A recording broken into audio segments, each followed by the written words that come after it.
نازل کیے گئے تھے تو قرآن مجید اور علوم نبوی صلی اللہ علیہ وآلہ وسلم کے موجود ہوتے ہوئے دوبارہ انہی علوم کو نازل کرنا کار عبث ہوگا، اور حق تعالی شانہ عبث سے منزہ ہیں۔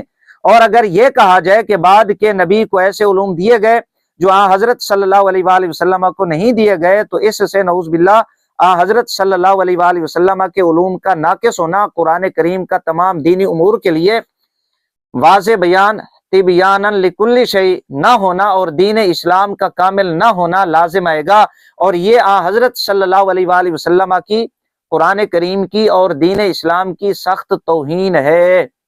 یہ صفحہ نمبر 21 اور 22۔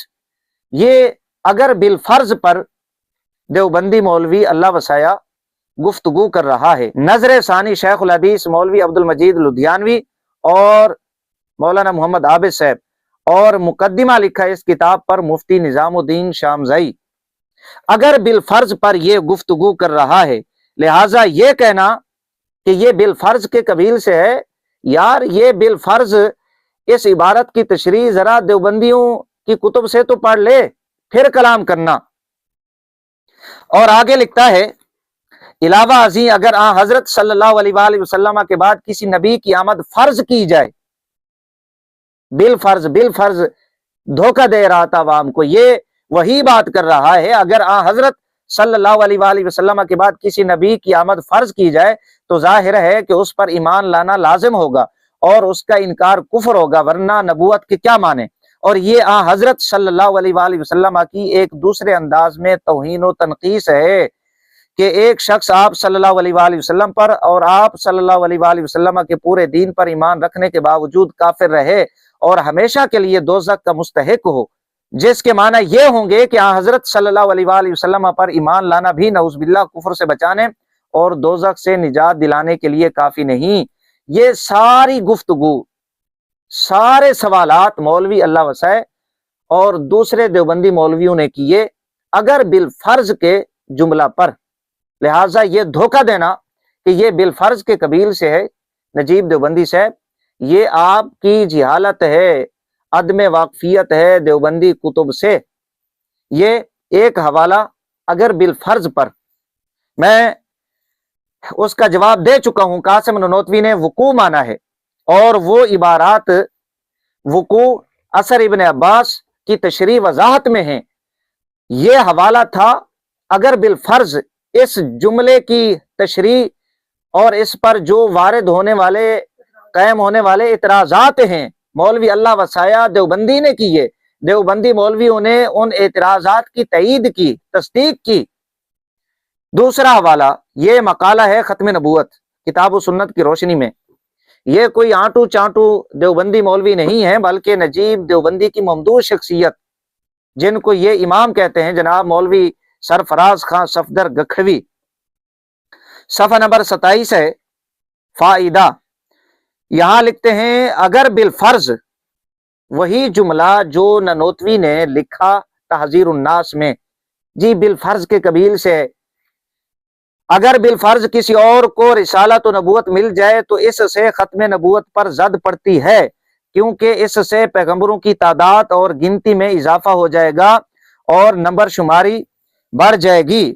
یہ صفحہ نمبر 27، مقالہ ختم نبوت مولوی سرفراز خان صفدر گکھڑوی۔ اگر یہ کہیں کوئی زد نہیں پڑتی، کوئی فرق نہیں پڑتا، تو سرفراز صفدر گکھڑوی کہتا ہے پیغمبروں کی تعداد بڑھ جائے گی اور گنتی میں اضافہ ہو جائے گا۔ اگر بالفرض یہ جملہ، اس پہ توجہ کرنی ہے جس پہ نجیب دیوبندی نے گفتگو کی اور سامنے عام بندوں کو بٹھا کے چند لوگوں کو جو ان پڑھ تھے انہیں گمراہ کرنے کی کوشش کی۔ سامعین و ناظرین، جناب نجیب دیوبندی صاحب نے اس کے بعد مولوی قاسم ننوتوی صاحب کی عبارات کا ناکام طور پہ دفاع کرتے ہوئے ایک نئی بات کی، دیوبندیوں کو گمراہ کرتے ہوئے۔ وہ کیا کہ آقا علیہ الصلوۃ والسلام کو نبوت ملی ہے عالم ارواح میں۔ آقا علیہ الصلوۃ والسلام کو عالم ارواح میں نبوت ملنے کے بعد دنیا میں جناب آدم علیہ السلام تشریف لائے۔ جناب آدم علیہ السلام کی اولاد سے، آپ کی پشت سے، نسل سے کم و بیش 1.25 لاکھ انبیاء کرام علیہ السلام دنیا میں تشریف لائے۔ اگر آقا علیہ السلام کے بعد کسی نبی کا آنا یہ عقیدہ ختم نبوت کے خلاف ہے، خاتمیت کے خلاف ہے تو پھر جناب آدم علیہ السلام کا، دیگر انبیاء کرام علیہ السلام کا دنیا میں تشریف لانا یہ بھی خاتمیت کے خلاف ہونا چاہیے۔ لہٰذا انبیاء کرام علیہ السلام کا آقا علیہ السلام کو عالم ارواح میں نبوت ملنے کے بعد دنیا میں تشریف لانا یہ قاسم نانوتوی کی عبارات کی تائید کرتا ہے۔ لہٰذا جو نانوتوی صاحب نے لکھا ہے کہ نئے نبی کا آ جانا یہ خاتمیت کے خلاف نہیں ہے، خاتمیت باقی رہتی ہے، یہ درست ہے۔ یہ جناب نجیب دیوبندی صاحب نے ایک نئی بات کی۔ اگر نجیب دیوبندی صاحب مفتی ہوتے تو اس طرح کی جہالت، حماقت کا مظاہرہ نہ کرتے، اس طرح کی کھچ نہ مارتے۔ حافظ عبد القدوس کارن دیوبندی مولوی ایداہ سنت، اس کے اندر میں نے ایک حوالہ پیش کیا تھا کہ مفت کے مفتی فاروق صاحب صفحہ نمبر 11 جو مفت کی روٹیاں توڑے، تو فاروق صاحب کو مفتی کہا جاتا ہے اس وجہ سے۔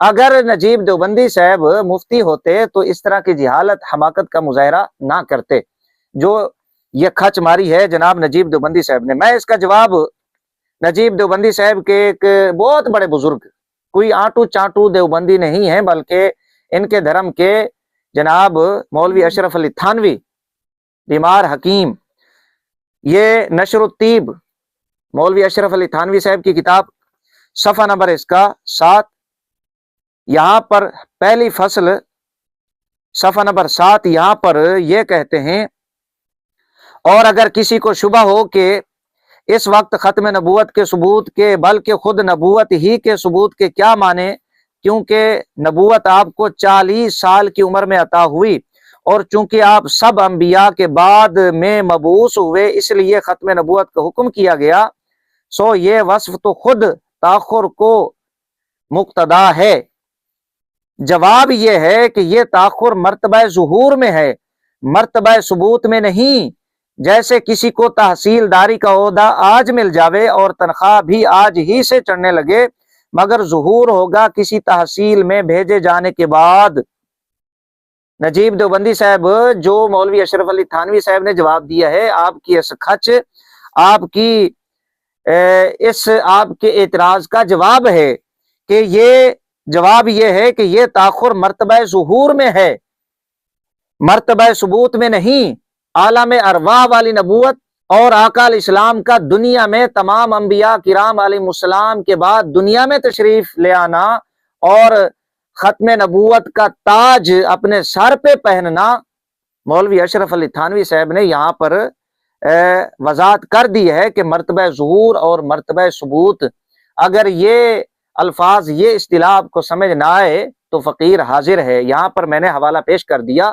لہٰذا یہ کہنا کہ آقا علیہ الصلوۃ والسلام کو عالم ارواح میں نبوت ملی ہے، بعد میں انبیاء کرام علیہ السلام تشریف لائے، یہ خاتمیت کے جو ہے عقیدہ کے خلاف نہیں ہے، ختم نبوت کے، تو یہ قاسم نانوتوی کی تائید ہو گئی، یہ آپ کی جہالت، حماقت ہے۔ سامعین و ناظرین، اس کے بعد نجیب دیوبندی صاحب بار بار یہ جملہ بولتے ہیں امام اہل سنت رحمہ اللہ اور سنی علماء کے لیے کہ انگریز کے کہنے پہ انہوں نے تکفیر کی، انگریز کے کہنے پہ حسام الحرمین لکھی، انگریز کے کہنے پہ انہوں نے فتاوی جات دیے۔ حقیقت یہ ہے ان کے پاس ایک حوالہ ایسا نہیں ہے کہ اعلیٰ حضرت علیہ رحمت کا تعلق انگریز سے ثابت ہو، ایک حوالہ بھی ان کے پاس ایسا نہیں ہے۔ درجنوں حوالہ جات ہمارے پاس ایسے ہیں کہ وہابی دیوبندی فرقہ کے مولویوں کو انگریز نے نوازا اور وہ انگریز کے زیر سایہ کام کرتے رہے۔ یہ میرے پاس کتاب ہے تحریک شیخ الہند، مولوی سید محمد صاحب، صفحہ نمبر اس کتاب کا 160 ہے۔ یہاں پر لکھتے ہیں، البتہ یہ ضرور ہوا کہ اس تحریک کے زمانہ میں محتمم صاحبان نے حکومت کے ذمہ داروں سے تعلق رکھا، حتیٰ کہ گورنر یو پی کو دارالعلوم دیوبند میں مدعو کیا، اس کو ایڈریس بھی پیش کیا، اور اس تعلق کا نتیجہ تھا کہ حافظ صاحب کو شمس العلماء کا خطاب دیا گیا۔ اسی طرح یہ میرے پاس کتاب ہے، یہ آپ جو ابھی حوالہ پیش کیا، دوسری کتاب ہے